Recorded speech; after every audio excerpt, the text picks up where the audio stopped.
Something unbelievable just happened in China, and almost nobody noticed the real reason. George Russell just delivered a lap that shocked the entire Formula One paddock. A lap so fast that the reigning champion, Max Verstappen, was left more than 1.5 seconds behind. In modern Formula One, that kind of gap is enormous. But the real shock came seconds later. Because when Verstappen stepped out of the car, he didn't just complain about Red Bull's problems. He said something that instantly made engineers, journalists, and even the FIA start paying attention. A statement about how the Mercedes behaves under the new 2026 regulations. A detail about the way the car deploys its energy. A detail that could explain why the Mercedes W17 suddenly looks untouchable in China. Russell dominated the only practice session. Then dominated sprint qualifying. And locked in another pole position with a lap that the rest of the grid simply could not match. Meanwhile, Red Bull, the team that dominated the previous era, looked completely lost. Verstappen only 8th. Had Jar struggling behind. And a gap that suddenly raises a very uncomfortable question inside the paddock. Did Mercedes simply build the best car of the new era? Or did Verstappen just reveal something about the W17 that the FIA may now be forced to investigate? Because once you understand what Max hinted at after sprint qualifying in China, this entire weekend starts to look very different. The session in China did not suddenly turn into a shock during the final lap. The warning signs were already there from the very beginning of the weekend. And if you look carefully at how the day unfolded, you start to understand why Verstappen's comments after qualifying caught so much attention. Because the first real signal came during the only practice session of the weekend. This is a sprint format, which means teams only had 1 hour of running before going directly into sprint qualifying. 1 hour to understand the track. 1 hour to tune the setup. 1 hour to find the correct balance between aerodynamics, suspension, and the brand new hybrid systems of the 2026 cars. And from the very first laps, one team looked completely comfortable. Mercedes. George Russell immediately went to the top of the timing screens. Lap after lap, the Mercedes looked planted through the corners and extremely stable under braking. His teammate Kimi Antonelli followed closely behind. Both drivers setting strong times without looking like they were pushing the car to its absolute limit. That was the first sign that the Mercedes package might be operating in a very wide performance window. Something extremely valuable in a sprint weekend where most teams are still guessing their setup. By the end of that session, the message was clear. Mercedes had finished first and second. Russell on top, Antonelli right behind him. Meanwhile, the rest of the grid was already struggling to keep up. McLaren looked competitive but slightly behind. Ferrari still searching for the perfect balance. And Red Bull looked completely uncomfortable. Max Verstappen finished that practice session in 8th place. A huge gap compared to the pace of Russell. For a team that dominated entire seasons not long ago, that result alone raised eyebrows across the paddock. But the real story started once sprint qualifying began. Because Russell did not just take pole position. He controlled the entire session. From the first qualifying segment to the final lap in Q3, the Mercedes driver remained at the top of the timing sheets. Every time the track improved, he improved with it. Every time rivals pushed harder, he still had another 10th in reserve. And when the final run arrived, Russell produced the lap that shocked everyone. 1 minute 31.520 seconds. A lap good enough to secure sprint pole once again this season. Even more impressive, his teammate Antonelli finished only a few tenths behind him. Another Mercedes right next to him on the front row. A perfect 1-2 result. And suddenly the entire paddock had to confront a new reality. Mercedes might have understood the 2026 regulations better than anyone else. Because what made that pole lap so impressive was not just the final time. It was how the car behaved across the entire lap.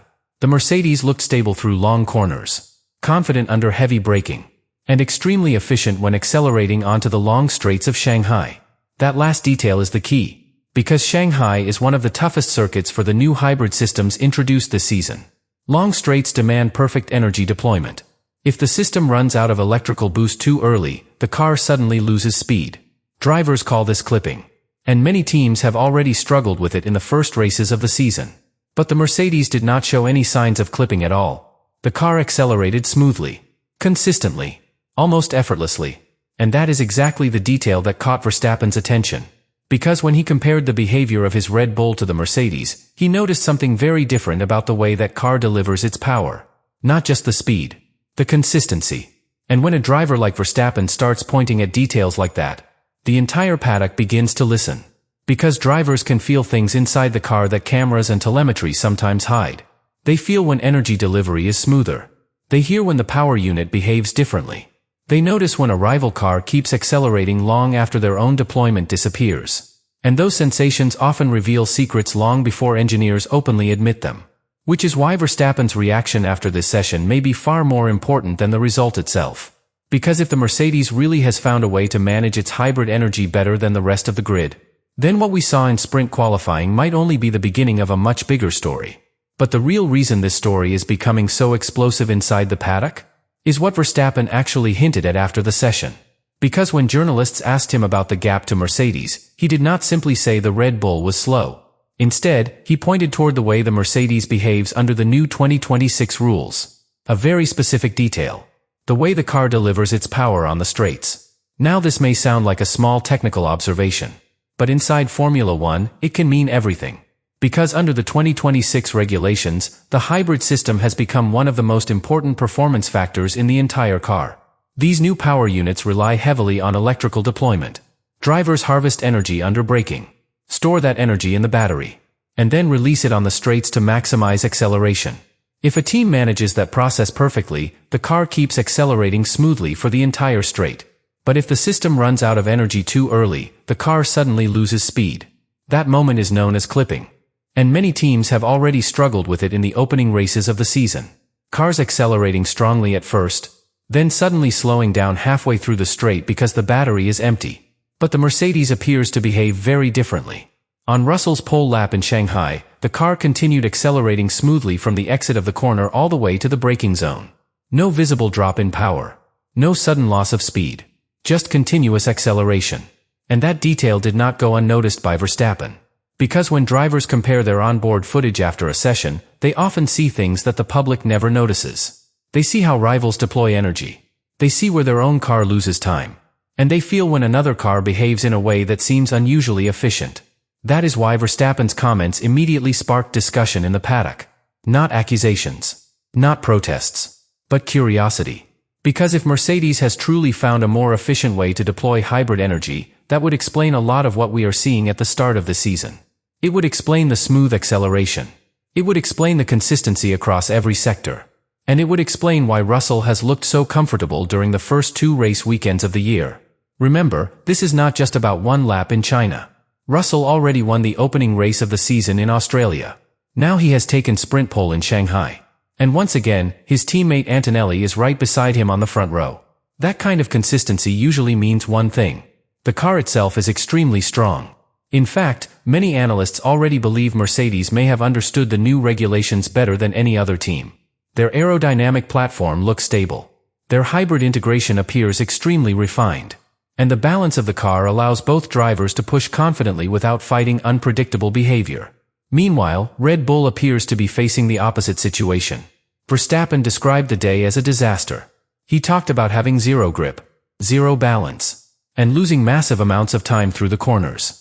For a driver who rarely complains about the car, those words are significant.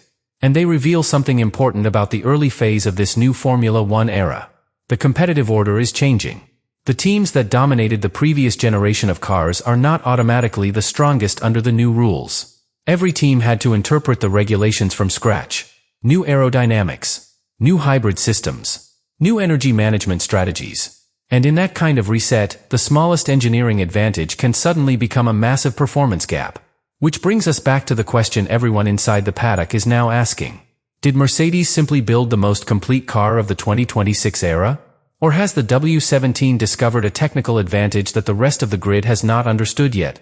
Because if Verstappen's observation about the energy delivery of the Mercedes is correct, then the team in silver might be several steps ahead of everyone else already. And if that is true, the Chinese Grand Prix weekend could become the moment where the entire Formula One grid realizes just how strong the Mercedes really is this season. And this is where the situation starts to become uncomfortable for the rest of the grid. Because if Mercedes truly has an advantage in energy deployment, it will not only appear in qualifying. It will appear everywhere. In the sprint race. In the Grand Prix. In every long straight where electrical power decides who gains speed and who loses it. And Shanghai is one of the worst places to hide a weakness like that. This circuit exposes everything. Long acceleration zones. Heavy braking points. Slow corners that require perfect traction before the longest straight on the calendar. If your hybrid system is not perfectly synchronized, the car simply cannot compete here. And that is exactly why Russell's performance in China has shocked so many engineers. Because the Mercedes did not look fast only in one part of the lap. It looked fast everywhere. Through the long opening corner. Through the tight middle sector. And especially on the back straight, where energy deployment becomes critical. Russell's pole lap was not just quick. It was incredibly clean. The car stayed stable under braking. The transition from cornering to straight-line acceleration looked effortless. And most importantly, the Mercedes kept accelerating all the way to the braking zone.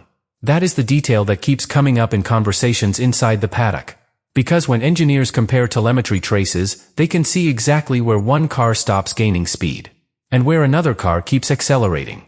That difference often reveals how efficiently a team is managing its hybrid system. And right now, Mercedes appears to have mastered that balance better than anyone else. Even rival drivers are starting to acknowledge it. Oscar Piastri described the pace of the Mercedes as impressive. Not just quick. Impressive. Which is usually the word drivers use when they realize another car has something special. Something difficult to match. And if you look at the bigger picture of the season so far, the pattern becomes even clearer. George Russell already won the opening race of the season in Australia. Now he has taken sprint pole in China. And his teammate Kimi Antonelli is right beside him once again. That consistency is not normal this early in a brand new regulation era. Usually teams need several races to understand how their cars behave under completely new rules. But Mercedes seems to have arrived already prepared. Already confident. Already operating inside a comfortable performance window. And that is exactly the kind of situation that makes the FIA pay attention. Because whenever one team adapts extremely quickly to a new regulation package, questions inevitably appear. Not accusations. Just questions. Has the team simply interpreted the rules better than everyone else? Or have they discovered a technical solution that others have not noticed yet? At the moment, there is no official investigation. No protest from rival teams. But the conversations inside the paddock have clearly started. Especially after Verstappen's comments about the behavior of the Mercedes. Because drivers feel things engineers sometimes need hours to confirm with data. They feel when another car keeps accelerating longer than expected. They hear differences in engine tone. They notice when a rival machine behaves in a way that feels unusually efficient.